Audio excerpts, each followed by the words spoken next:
Welcome, everybody, to the Bored Men Don't Get Paid podcast. I am your host, Lawrence, today with my co host, Drew, over there in the Raiders hat, How's it going, guys?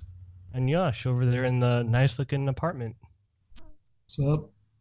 What are we talking about today? We're talking about Fantasy Football 101. We're going to give you the basics and the rundown of how to succeed in your fantasy football league if you've never played the game before.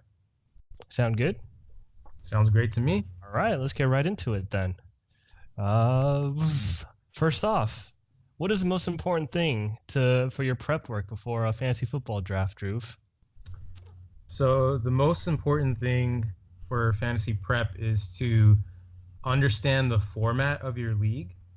So I think today, since we're doing Fantasy Football 101, we're going to assume it's like a basic league where the scoring is standard settings for Yahoo.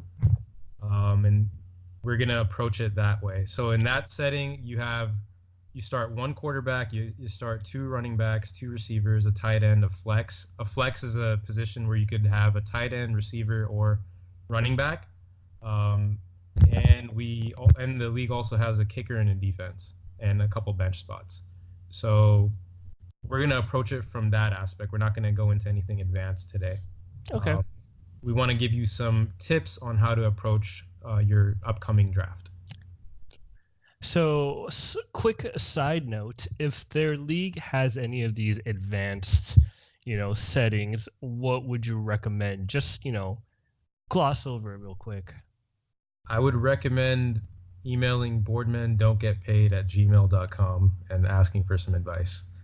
No, but really, you can go on ESPN, you can go on Yahoo, NFL.com, and look at some of these writers and see what they have to say. They have separate rankings for, special scoring leagues, and you can kind of glance through it and kind of get an understanding of what's to come. Particularly, like for example, if you're in a PPR league, which means point per reception, what you're going to see in those rankings is like pass catchers, wide receivers, or running backs that catch the ball at a higher frequency are going to be ranked higher. So you will come across, similar guidelines from different writers. They'll have their own like little bias, but it's a good way to, get a barometer of how everyone is looking at each player. That is fair. I just want to add a couple of points. I think the most common leagues that aren't PPR leagues are either one or two quarterback leagues, which is when your flex spot becomes a wide receiver, running back, tight end, or QB. You're most likely going to put a QB into that position. So when you draft in those leagues, quarterbacks become a premium because everybody's trying to get at least two or three quarterbacks. And so you want to draft quarterbacks in earlier rounds than you would do in a standard or a standard league, just say stick with standard. And then the other thing is non-PPR leagues where you don't get points per reception. Really important there is touchdown equity. You want to be able to get people who are able to score touchdowns, guys who get a lot of targets in the end zone versus guys like, I don't know, like Jarvis Landry. He's become more of an end zone. I get what you're type. saying. He's more of a high volume guy. He's not a guy that gets targeted in the red zone as much as others. Yeah, exactly. So those are just small things you want to pay attention to. And then there running may be backs. a few people in those leagues, but I think today we're probably going to just kind of focus on your standard basic format. Fair. Too bad our league with someone we don't want to mention is still stuck in the Stone Ages with non-PPR and. we're not gonna put him on blast today. Yeah, but another day we'll put him on blast. Yeah. So when you understand the format, understand the positions, that gives you the knowledge that you need to start. And it's really important that you approach the draft well, because that's going to be the most integral thing as far as fantasy is concerned. Most seasons are won in the draft. The season, you can pick up people off the waiver wire, which is essentially like free agency for fantasy throughout the season, but the bulk of the talent on your team is going to come from the draft. So you really want to hone in and do really good job during the draft. That's great. And before we like really delve deep into like the whole strategy and how you would approach a fantasy draft, I just want to get you guys talking about how you guys started playing fantasy, what you like, how you guys got into it, how long have you guys been playing, and a little bit background about your fantasy careers. Why don't we start with Yash over there, who's been a little quiet so far? Yeah, so I started playing fantasy sometime around like my freshman year of high school. Like That 20 years ago. was almost. That was 2004, I think. Yeah, so about 15 years ago. And then football, I actually started, I think, like 10 years ago. So it was like basically 5 years after I started playing basketball. And football was a little different. It was my first fantasy football draft. I forgot the draft was going on, and I like looked at my team. It was all auto draft. Let me stop you there for a second. So, Fantasy 101, we're here to give you the do's. Yash just gave you a don't. Do not fall asleep and let your auto picks take over. That's not a good strategy to win. But go ahead, sorry. Yeah, yeah, that's a good point. So, especially in snake drafts, like you're going to get like even if you do forget the draft, don't ever forget the draft. You're still going to draft like good players just because of a snake draft. So that draft, I landed. I got Chris Johnson when he had that like 1,000 yards. yeah. Who was he with at the time? Titans. The Titans. Yeah. So he had I basically it was an auto draft and he was on my team. I had like Rhodey White on my team. Bruh. Roddy White. I like it. First we got Siakam. Roddy White. So I also had like Philip Rivers. Was that a homer pick or was that just? I don't know, man. The auto draft just knew. It just knew like Yeah. I need to get this guy Rivers. So I actually it was a good team, and I got like third place or something in that league out of 12 teams. And you were hooked after that, right? I was hooked. I was like, shit, I didn't even draft, and I got this deal. Like, what would happen if I actually was at the draft? Well, I probably would have done worse, but that's what got me. That's what got me hooked. And then yeah, I've uh, just been playing ever since. Fantasy football is a lot easier just because there's less. There's you don't need to maintain as much on a daily basis as fantasy basketball, and so fantasy football was a lot easier. I formulated a strategy early on, and I haven't deviated from it at all, and it's been pretty good to me so far. Haven't won a championship, but I've made the playoffs multiple times, gotten a lot of second place finishes. Narrowly missed out on two first place finishes. One was very excruciating and it was very sad. Lost to this dude in the Raiders had here by 0.35 points because he had Seattle's defense and I had Frank Gore and they matched up on Sunday Night Football. And Frank Gore fumbled the ball. Seattle defense took it back for a touchdown and it was like a 10-point swing or something like that. So that was a beautiful day. That was tragic. No, it wasn't. Yeah, I've been playing fantasy since like 2004, 2005, similar time frame. I've been a big football and basketball fan, so it was kind of a natural transition for me because I already knew most of the league. I wasn't just like, hey, I only know Raiders players. Like I followed football pretty closely. I like fantasy because it gives you like a different level of engagement. You pay attention closely on Sunday because you want to see your players that you have on your team getting touchdowns, getting points, and just creates like a friendly competitive atmosphere, right? Who doesn't like friendly competitive game? And you get to join it with your friends and talk a little smack. Who doesn't like that? Yeah. And of course, who doesn't want to win, right? And that's why we're kind of here today, is to kind of assist people that don't really understand fantasy or are just getting into it, and hopefully have them finish higher than they would have had they not watched this video. So that's Fair. kind of our goal today. Yeah. How about And yourself, Lawrence? How'd you get into fantasy? yeah, I didn't really take football seriously until a few years back. I played for fun, but I never really won anything because I didn't really try as hard as I should have. Like I was one of those guys who would just wake up at 11 if some guy wasn't starting. I'd be like, all right, whatever.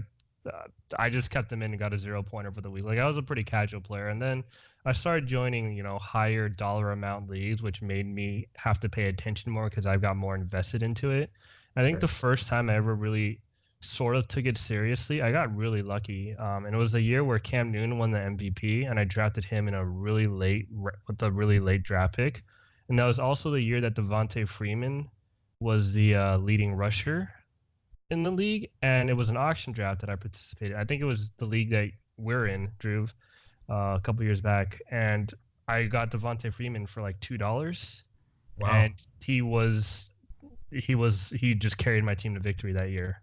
Yeah, And it man. was him and Cam Newton, and I needed nobody else, and that was When you get value like that, you put yeah. yourself in a really good position Yeah, to win. and ever Sure. since then, I was hooked. I started like researching into it. Like I'm the kind of guy who like I don't like being bad at things. So if I'm bad, I'm gonna try and get better. And so I put a lot of time and effort into researching fantasy and how to get better.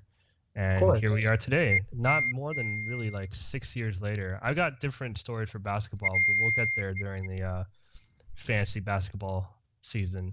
But yeah, football, I've been taking it seriously for maybe the last 5 years, but I've been playing for a good like 8 or 9. Yeah, and we have our own like group chat where we do daily fantasy sports. We also gamble on sports. I mean, we're pretty deep into this stuff. Yeah. We're not going to talk about all that today. We just want to kind of solely focus on strategy for how to draft in a standard league. We're not going to get into like players specifically. We're just going to get in the basics of strategy today. Yeah. So speaking of basics of strategy, what is your most important rule for drafting? Like, let's just get right into the draft. Like, what is your Yeah, most important rule for drafting in a standard league? Like, what do you pay attention to the most? absolutely. So the for me, I think it's really crucial to uh, get running backs early on. That's something that I am a big proponent of, Mm-hmm. because if you look at the way the standard leagues are formatted, you have a quarterback, you have two running backs, two wide receivers, a tight end, and a flex, right? I'm gonna ignore kicker and defense for now. So You can just every ignore them team in the forever. league, what was that? I should just ignore them forever. They don't matter. Yeah. Every team in the NFL starts two wide receivers already, and some of them even start three in their base like offense. They have a slot receiver. Um, Running backs, on the other hand, every team in the league only starts one. So when you look at it that way, you've got 64 to 96 starting wide receivers in the NFL, and you've got 32 starting running backs, right? And in a 12-team league where you have to start two running backs each, um, you have 12 teams that are, trying to get 24 running backs out the gates. So when you stack up on that position, you put yourself at an advantage just on that fact. So I like to grab running backs early on. I don't mind if you get a great wide receiver early as well, but I think in the first 5, 6 rounds, I tend to just take all running backs and wide receivers. That's kind of been my approach, unless I can get an elite tight end at a point where I think it's a valuable place to take them, because So that's I sorry. want to stop you right there for a second when you were talking about how 16 or there's 32 running backs in the league.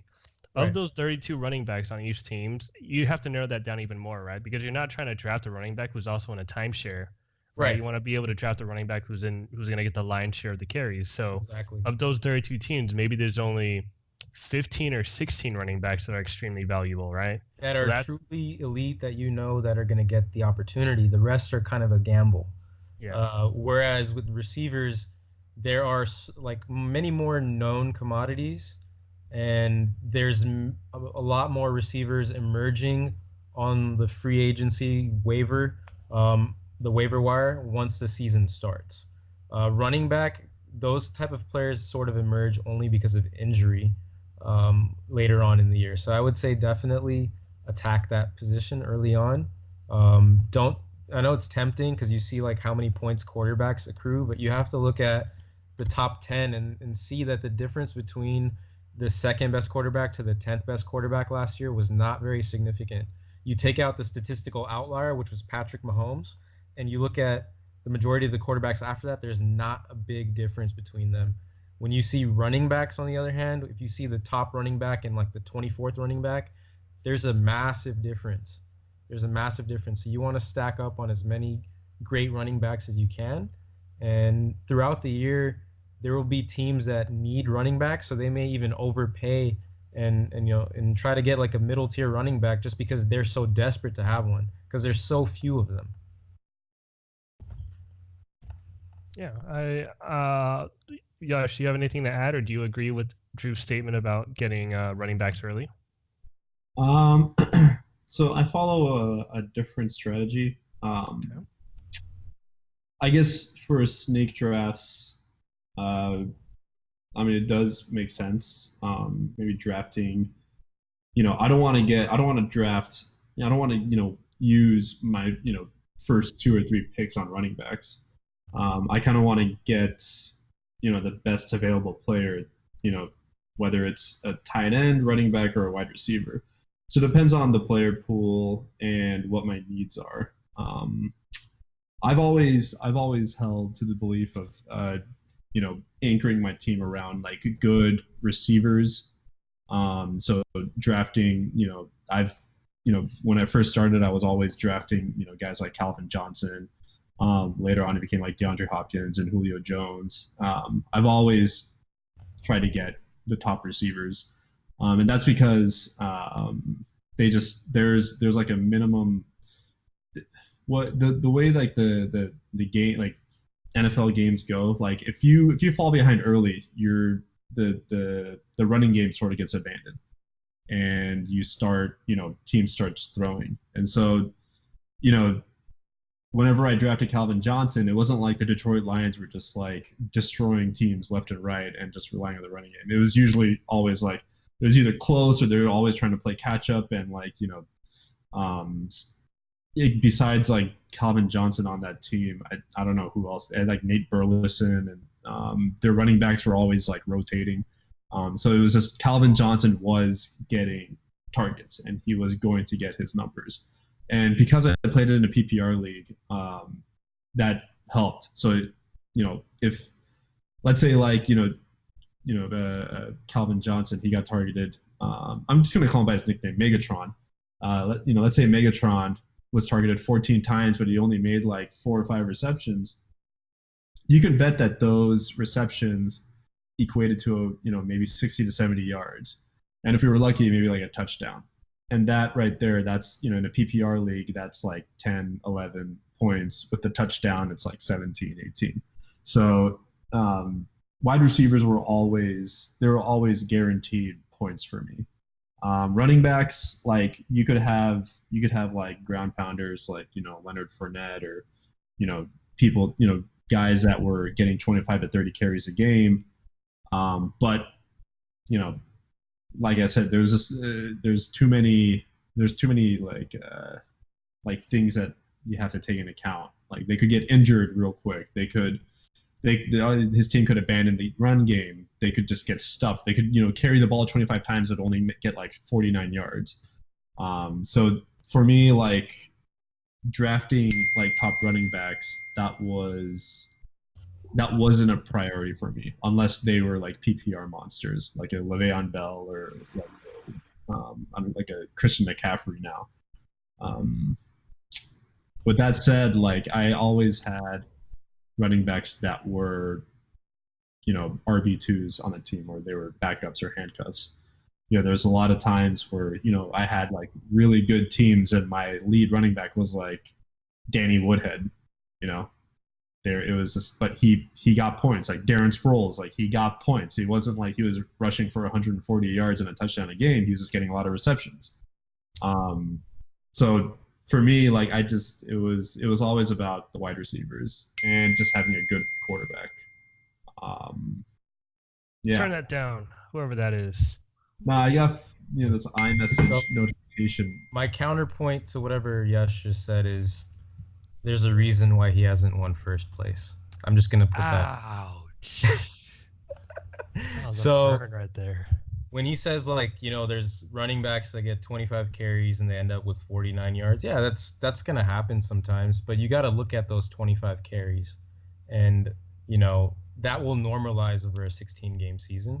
And also like the theory behind he's also right about this, where teams are down, they're gonna throw more. But that's why getting a running back that's getting all the work is really important early on, because they'll be on the field even if the team's losing. They're going to be in there for pass blocking, which turns into check downs that can add up. And I think it's wise to go after that position early. I'm not saying that you have to take a running back in the first or second round. If you want to take a wide receiver, that's a good value, go ahead. But I think it's a good idea to stack up on that position, and definitely in the first 3 to 4 rounds. At least get 2 within that time frame.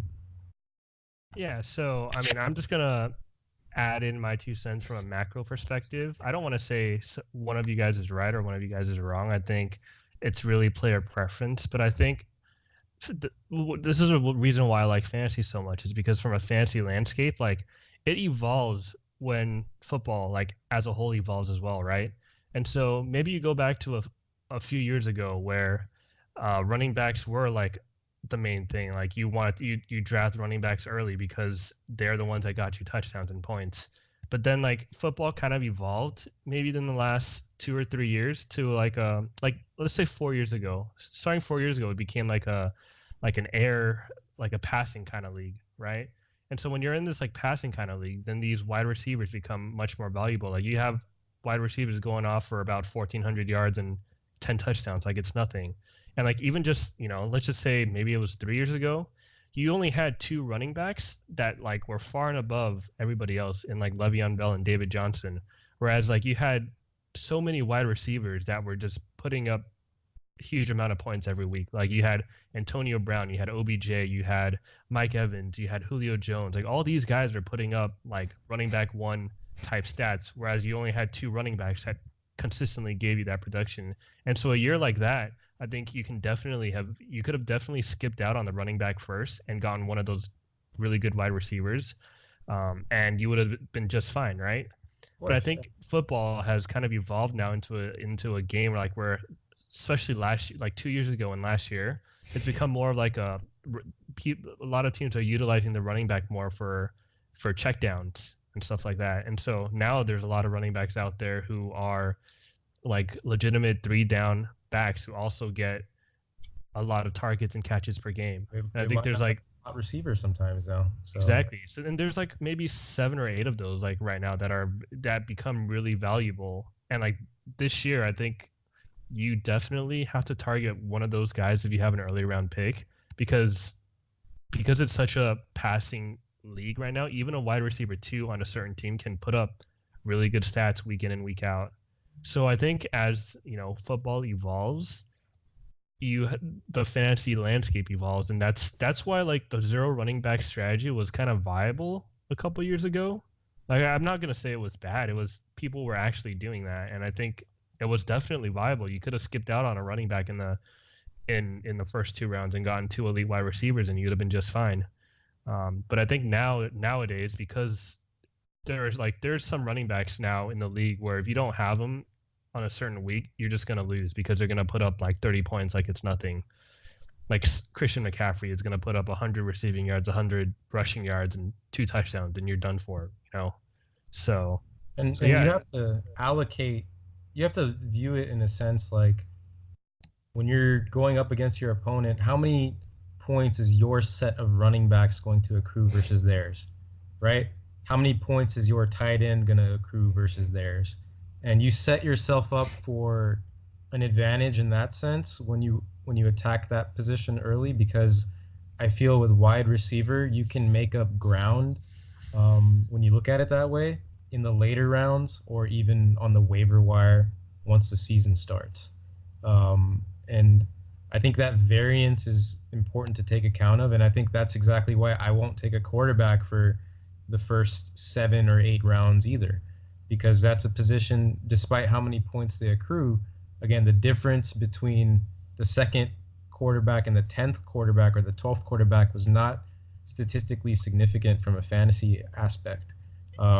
Yeah, so you've mentioned this whole not taking a quarterback early a couple of times. So let's hear you go more in depth. Like why should you not target a quarterback early? And like there's a quarterback going pretty early in this year's draft and Patrick Mahomes. Like is he just not on your target in the third or fourth round this year or what? I think if you really like Patrick Mahomes, go for it. But I don't think taking him in the first, 3 rounds is setting yourself up for value. I think last year's season is kind of a statistical anomaly. He's not going to, you know, get that similar season, in my opinion. That was a, 50 touchdowns, 5,000 plus yards. It's very, very few quarterbacks have come close to, putting up those numbers in a season. And his, schedule against the defenses that he plays this year makes it seem like he's not going to put up anything close to that. And if that's the case, he's not worth taking in a third round or a second round like he's been going. If he somehow falls in your draft to round 4, round 5, yeah, sure, maybe there's some value. But most quarterbacks, like Cam Newton, Russell Wilson, Drew Brees, Carson Wentz, Jameis Winston, there's a bunch of solid quarterbacks that are falling into like round 8, round 9. And the statistical difference between them and, say, the top guys, which is Mahomes, Watson, Luck, and Rodgers, is not significant enough for you to pull the trigger on one of those four, in my opinion, early on, when you can get a running back or a wide receiver. Do you share the same sentiment on this, Josh? Yeah, I mean, quarterbacks are, you can always get, value in the later rounds, even off the waiver wire. Agreed. There's a lot of good quarterbacks this year, and you don't need to draft one early on. You could get someone like, dude. 6 hours later. We're back. Sorry about that. And I was just asking Josh, do you share the same sentiments on quarterbacks that Drew does? Yeah, so like I said, quarterbacks you can find value in the later rounds or off the waiver wire. And there's, I feel like this season there's a lot of good quarterbacks that can, that you can slot in and you can expect reliable output.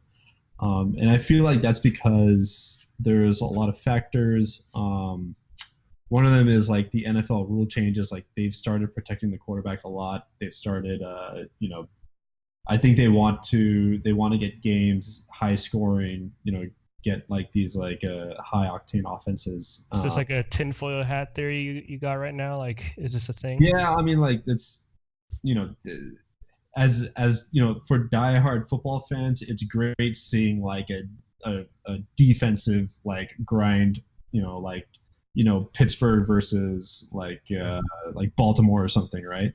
But for like the casual fan and for the fans that, or for the people that want to get into football, I think just seeing a lot of like touchdowns, a lot of like, long, Hail Mary plays, a lot of scrambling, guys like Mahomes, playing like that's what's going to attract new fans. That's what's going to attract new people. That's what fantasy's about too. Yeah. Yeah. So what I'm hearing is a thinly veiled comment about gambling and always betting the over. Is that what you're recommending?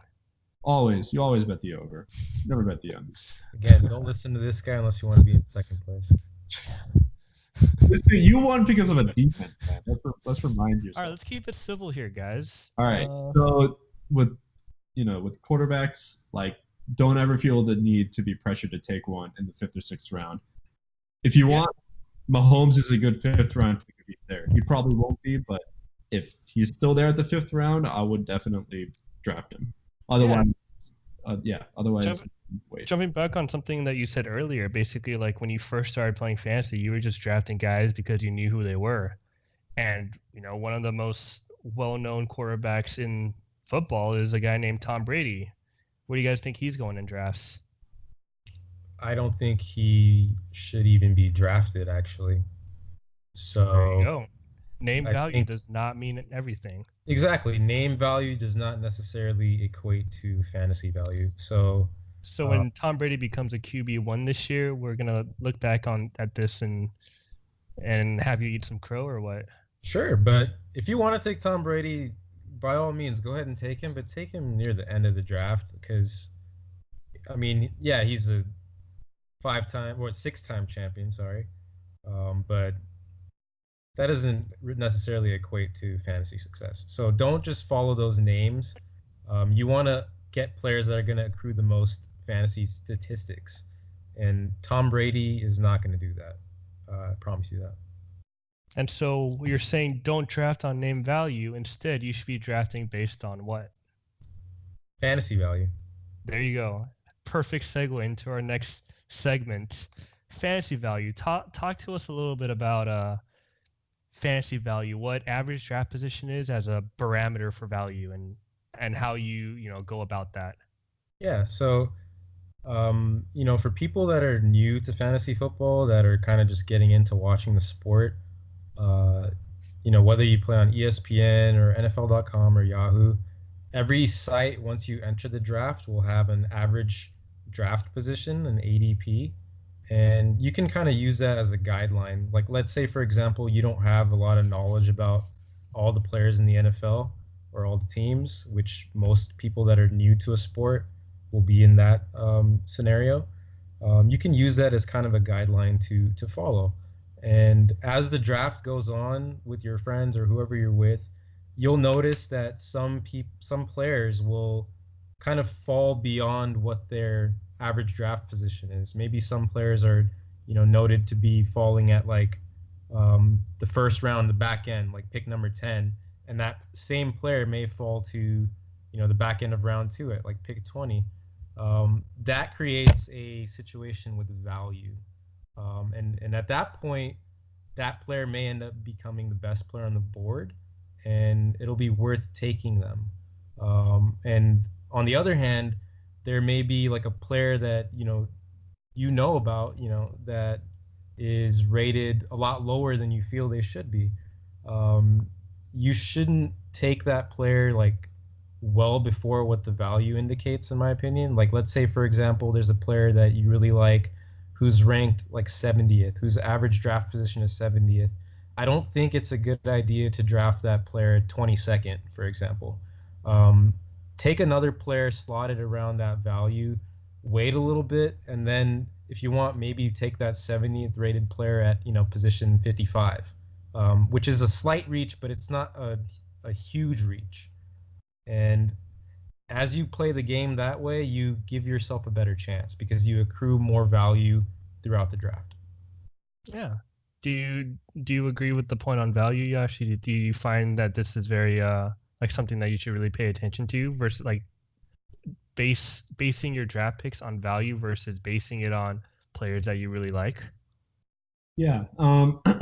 It's always, remember you're playing fantasy football. You want to accrue the most points. So value is that should be a barometer on which players that you draft. If you really like Tom Brady, if you love him, I don't know why. You could always draft him. He's probably going to be on the board by the last or second to last round. So if you need like a backup quarterback or you just want to fill up your team with players you like, just wait till the last rounds. But those early round picks, first round to the sixth, seventh round, like those are where you really need to take the best players available, depending on position and depending on necessity. Yeah, you can't like it's you got to be rational. You can't be emotional in these types of things, especially if you want to win fantasy. I mean, if you're playing fantasy because like it's like a free league and you're just like it's like a family league, and you're not really paying a lot of attention to it. Yeah, go for it. Go and draft your favorite players, see how they do. At the end, at the end, it's all for fun. But if you're playing in like a serious league and you've got money on the line and there's bragging rights and everything, make sure you draft the best players based on value. Yeah, so you make a good point there. Like, it really depends on the kind of league that you're playing in. And I just want to, point out that last year, like Patrick Mahomes, I'm going to use him as an example. His ADP was not that high, but a lot of people were reaching for him because of all the hype that he was getting. And so how do you balance like this hype, knowing that if you're playing with good players, that the person that you really might want to get is going to go 20 before his ADP? Like when is it a good time to pick someone like him up? Because like he helped a lot of teams win leagues last year with his performances, and you had to reach a lot to get him before his ADP. So how do you balance that when you're playing against people who are also in tune to with fantasy? I think it's important to understand who you're playing with, right? So, like, for example, if I was in that position with the people that we play with, yeah, I would probably pull the trigger slightly earlier than what I just recommended. But again, I'm tailoring this sort of towards kind of newer players. And I think you set yourself up for success by, staying consistent with that board and kind of seeing where they're going on average and following that. That's the safest way to play it. With Patrick Mahomes last year, again, I think it was a statistical anomaly. Yeah, it worked out for a lot of people for sure. But I don't see him doing that again, and I don't see any other quarterback really doing that again this season. Um, and again, it's okay to reach, a few rounds, but I don't think it's okay to reach 5 or 6 rounds because you can get somebody that is kind of a high floor player that you know will succeed, and reduce that risk early on. And you can still take that Patrick Mahomes types player, just wait a little bit more. I think 20 picks or so before their ADP is fine. I don't think 40, 50. I think that's a little too much. So I'm going to shift from quarterbacks for a second and go to another position. So we've talked about running backs, wide receivers, and quarterbacks. Another really important position is tight end. And this one, people have varying strategies when it comes to this. I mean, we have varying strategies when it We comes to this. we do. I like getting an elite tight end early because that is one of the thinnest positions in fantasy. When you look at the difference between the top 2 or 3 tight ends versus the tight ends that get drafted, 12 through 15, there tends to be a large statistical difference, larger than pretty much every position if you look at the last 10 years. So it's if you can get Travis Kelce at a draft point, which is like middle of the second round or late second round, I'm completely fine with that. If you don't get him, however, then I think you would probably do Lawrence's strategy, which is to wait for tight end, right? That's your strategy. Yeah, so my strategy for tight ends, like I mean, I don't know if it's just luck, but I've always lucked out on getting really good tight ends near the end of the draft. Like when I first started, I kept getting Delaney Walker in really late rounds, and he's a very solid tight end that got me a good 10 points every week, which is more than any other tight end you can ask for. 2 years ago, I had Zach Ertz at the end of my drafts, and he put up basically tight end overall tight end 2 numbers the entire season. And then last year, I lucked out on George Kittle. I got him in the late rounds of the draft, and he, ended up as Yeah. a overall tight end too. And I was getting these tight ends like round 10, round 11. Like nobody, it's just like tight end is such a highly variable position where you can get a late round tight end and they can definitely become a tight end 1 or 2 at the end of the year. I think in years past, I've never been the type who drafted Gronkowski because he was always going in round 1. And for me, like I'd rather spend my round 1 pick on a running back or a wide receiver and then pick up a tight end in rounds 8 or 9 that are just going to give me a solid 8 to 10 points a week. And I think especially this year, there are a lot of tight ends that will get you 8 to 10 points a week. I think tight end is a position that's becoming more. There's definitely a lot more tight ends nowadays. It's trending in a better direction, I agree, but I would say that it is nice going into a matchup on some weeks knowing that, hey, Travis Kelce's getting like, 16, 17 points for me in my format. Mm-hmm. And the guy that I'm facing, his tight end is getting maybe 5 to 8 points. And you're already at a massive advantage there. You have that 10-point differential, and that adds up. But I hear what you're saying. Tight end is a position that is kind of trending in the right direction.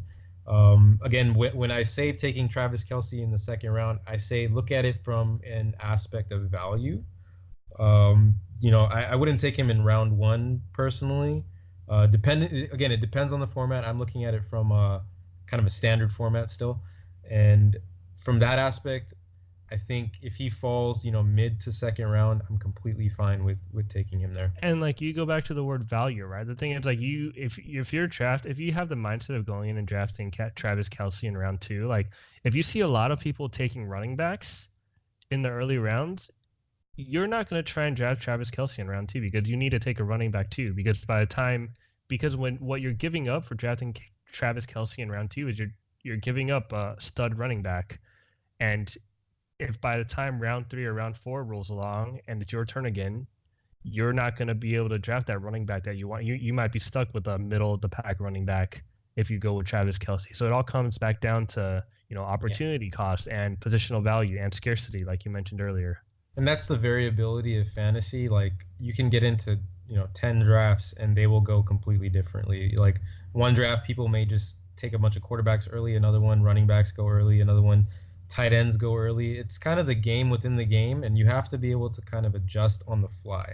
Yeah. What we're doing is giving you some basic pointers on how to approach it, but the game within the game is something that you have to learn yourself as time goes on. And I just want to kind of add on, like, because this is a beginning type of fantasy 101 type episode, I'm going to say that it's a lot harder to vary your strategy, like pivot if you draft a tight end early versus if you draft a late tight end. Like, I think drafting a tight end early is kind of like an advanced strategy because it's a high risk position. Because if you miss on Kelce, like if for some reason Kelce gets injured, then you're left with like a middling, like a running back two that you kind of just may or may not work out, because that running back two is not going to be a top tier running back. It's going to be like a middling running back who might be in a timeshare. And like, I guess drafting from that kind of position isn't as easy as just taking all the skill positions first, like getting all your running backs and wide receivers out of the way before just drafting a tight end near the end of the draft. Like, I think from a beginner perspective, drafting a tight end later is a lot easier to do than drafting a tight end early.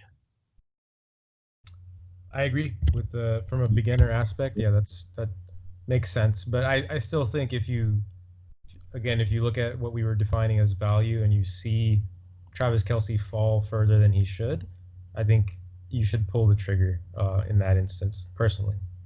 Yeah. And moving on to our last topic after tight ends, like I don't really want to talk about these, but kickers and defenses. Thoughts? Yeah, so I think you should wait till the last last two rounds to take a kicker defense. For me personally, I tend to play matchups with these positions anyway. So what I mean by that is I look at the schedule throughout the season, and let's say week 3, the defense that I drafted is looking like a bad matchup, and I see on the waiver wire, the free agency, that there's a juicy matchup for one of the defenses there. They're going up against a bad offense. I'll just right then and there drop my defense and pick that up, and do that kind of on a weekly basis and pick up the best matchup on the week. I don't think it's a good idea to take a defense in like round 8 or round 9, which some people do. That's a huge reach in my opinion. The difference between the top defense and the 12th defense is not statistically significant enough to warrant that. Particularly when you can get a huge upside value running back, huge upside value wide receiver, tight end in that draft position. So again, it goes back to value. The value of a defense, there's not a lot of upside there. They're quite limited actually, particularly now with how good offenses are in the NFL. There's no reason to be taking a defense until the last 3 or last 2 rounds, in my opinion. And the same goes for kicker. If you were to have like a strategy with drafting kicker, there's kind of 2 ways to look at it. There's a guy like Justin Tucker. Again, I'm not going to get in too specific on players, but he's been on a team that gets into the red zone frequently, but for some reason can't convert touchdowns, and that turns into a lot of long field goals for him. and he's been around the top almost every year. Then there's other guys like Will Lutz on the New Orleans Saints, high fire-powered offense that's going to score a lot of points. So he's going to get a lot of free one-pointers. Essentially, he's going to get those point after attempts, and he's going to sink those. So those are kind of high floor. That's a high floor guy.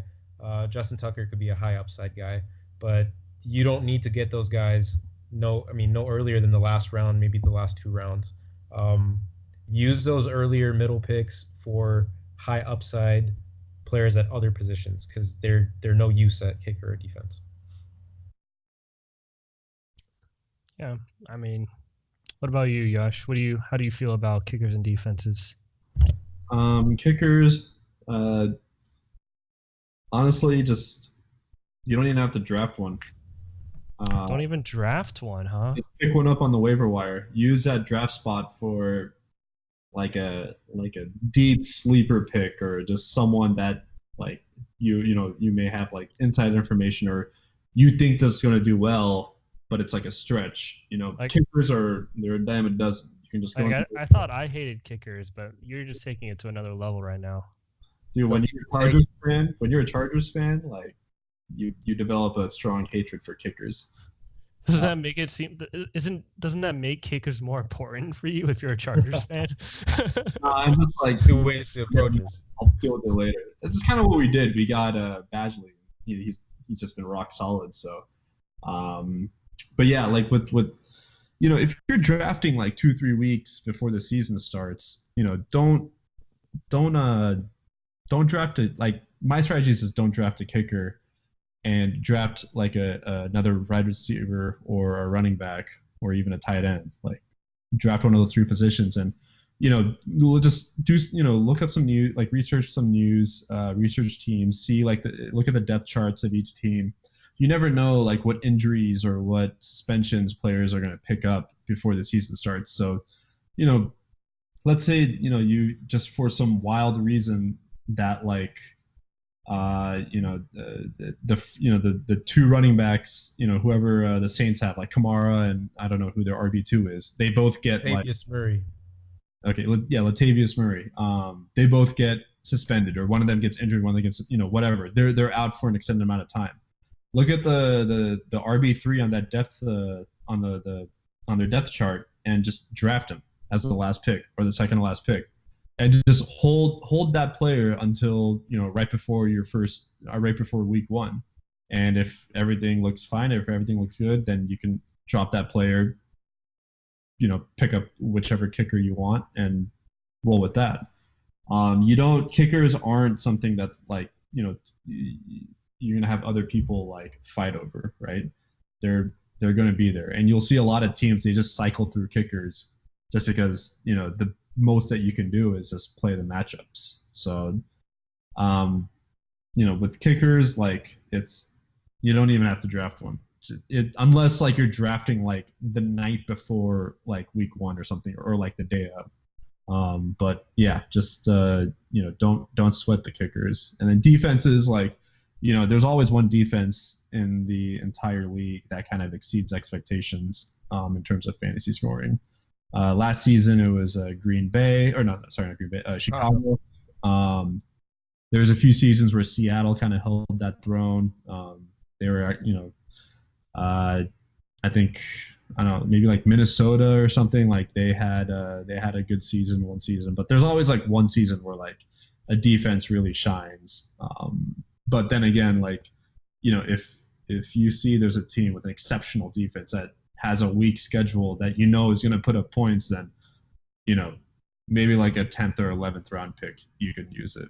Otherwise, you can just use your last pick on a defense.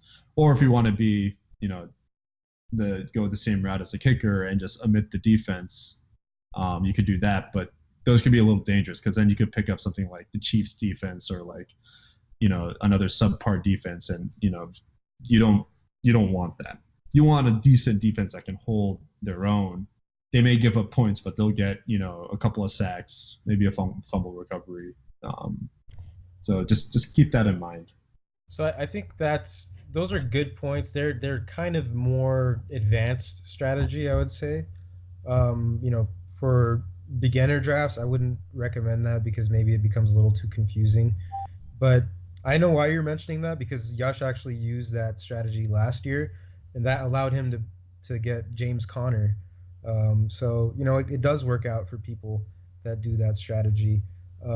As far as my counterpoint for like defense though, like you look at the last few years, there was a year where Jacksonville ended up on top. You looked at Chicago last year.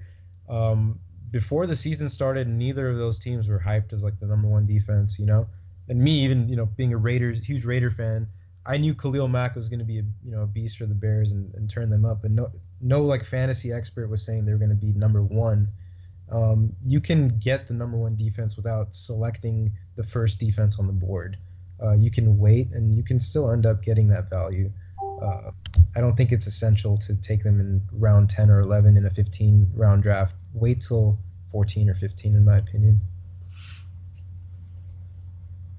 Yeah, I mean, my thoughts on kickers: you flip a coin, and then whatever it lands on, your 20-sided coin, you just draft whatever kicker that side lands on. My only rule for kicker is you never want to be the first one to draft a kicker in your league, and that's basically it. And then when it comes to defenses, my only rule for defenses is you never want to be the first one to draft a defense in your league. Like, not once has a defense in the previous year ever been the number one defense the next year. Like last year, the Bears, like you said, went undrafted in most leagues. 2 years ago, Jacksonville went undrafted in most leagues. 3 years ago, like the Vikings went almost undrafted in most leagues. Like it, it's very hard for defenses to repeat, you know, their performance of last year. And I think, like you said, I think the Bears defense this year, like they're going to be far and away number one. And there are going to be people who are reaching for him, or reaching for the Bears with a high draft pick, or a higher than usual draft pick because it's the Bears. And that goes back to value, which we, yeah, so and, I and mean, as a counterpoint to what you just said, what if your entire league waits till the last round for a kicker or defense? Are you still the sucker if you take a kicker or defense first in that last I round? mean, if your entire league wants to take the Bears defense in round 16, like is waiting for you to take the Bears defense in round 16 first, then by all means grab that Bears defense. But I bet you, like, I feel pretty confident when I say like Bears are not going to repeat as a number one defense this year. I agree. I agree So with that. Repeatability at the defense position is very difficult. I think the last one that I can remember may have been the Seahawks, which was like Legion of Boom time. I I don't know. Somebody maybe has to fact check that, but that's the only one I don't think they ever, yeah, because like the year after the Seahawks, I think the Panthers are. Yeah, they may have hovered around Yeah. the top, but not actually. They're got it. probably near the top, but it's still not number one. Like, Yeah, that's a tough position to have repeatability. But speaking of repeatability, just to hamper on a point I made earlier, Travis Kelce has been the number one tight end for the last 3 years. So there's some repeatability for you. no reaction. I am so tired of this Travis Kelce talk coming from a Raiders fan. Oh, I know him good and well. He decimates us every time. So he's a beast. Yeah. You know, if you hear like if other Raider fans hear you, like you're not I'm a gonna. realist with my teams, man. I don't get too. I love my squads, but I keep it real. That So guy wrecks us every time. we're running out of time, but quickly, draft's over. You have your team now. How do you proceed now? What do you do now after the draft's over? How do you how do you make it through the year without your team imploding? So the first thing I'm going to say is follow the Boardmen Don't Get Paid podcast because we'll be dropping some knowledge about who to pick up throughout the year, giving some fantasy advice as the year goes on. Um, but following news, ESPN, Yahoo, um, seeing who's doing well, being active, paying attention to your team. There's lots of value that emerges on that free agency waiver wire. Pay attention to that, and you can improve your team throughout the year. You need to manage your team in the sense that if you have injuries or if you have somebody get suspended, you need to pay attention to the waiver wire to sustain your team. And we all want everyone to compete in fantasy football. The lamest thing is if you have someone that uh, kind of lets their team go after week 4, week 5 because they've been losing. It kind of ruins it for everyone else, if that ends up being like a free victory for the remaining teams. So continue to keep your team competitive, and the best way to do that is to set your lineups and to pay attention to value that emerges on the waiver wire throughout the year. Yeah. What about you, Josh? Yeah. Look at your team. Um, if it's your first time, just marvel, just look at it, just marvel at it. Those are your picks. Stand by them. Play the season out. Don't like Drew said, don't just give up like halfway just because you think you're going to lose. If you plan on playing multiple years afterwards, if you're down, like if your win-loss record is like 1-6, 1-7, and you're not going to make the playoffs, use the remaining weeks to kind of like practice new strategies, or like I like that. make some, if it's a keeper league, like this may be a little bit more advanced, make some trades for trade your best player for maybe a player that you think is going to do really well next season, if in a keeper league, and like that's a little bit more advanced, but just don't give up halfway. Like everyone goes through this. Like some of the best fantasy players, like they all started off somewhere, and everyone has losing seasons. It's just persistence. It's just getting a strategy down. Also, make sure you attend your fantasy draft. That's always important. But yeah, just have fun. Don't sweat it, and make sure you play the entire season. And Nice. like you said, bored men don't get paid. We'll be here to help you out with any needs. Yeah, and I just want to make a point that you just said right there, where trades, right? Trades are very important. I think to me, like having fun, great, do that. But also like keep up with the news. Sometimes a guy might get injured in a practice, and you want to be the first one to grab the backup, off the waiver wires, or you have a running back who had a really good week, and it might be like an outlier week, and you want to capitalize on that. What do? You trade him away for someone who has name value and maybe more consistent. Like I don't want to single out anybody here, but last year there's a wide receiver that didn't score a touchdown until week 9, and there was a running back that was started off the year really strong, and the guy with the wide receiver was a little trigger happy and wanted to sell off that wide receiver for a running back that was doing really well, and that running back ended up being Jordan Howard, and that wide receiver ended up being Julio Jones. So you don't want to make you want to be the guy who buys low and sells high, and not buy high and sell low. Yeah, and that's the economics of fantasy football right there, for sure. And just so you guys didn't pick that up, that was actually Drew that made that trade. Worst trade I've ever seen in my life. This is why you take running backs early. That was my lone wide receiver league where I stacked up on wide receivers. So I had to reach for a running back via trade. Really reach, because my running backs were terrible. Yeah, any last words, guys? So, welcome to fantasy football if you're new or if you're kind of a beginner. We hope that this video helped you out.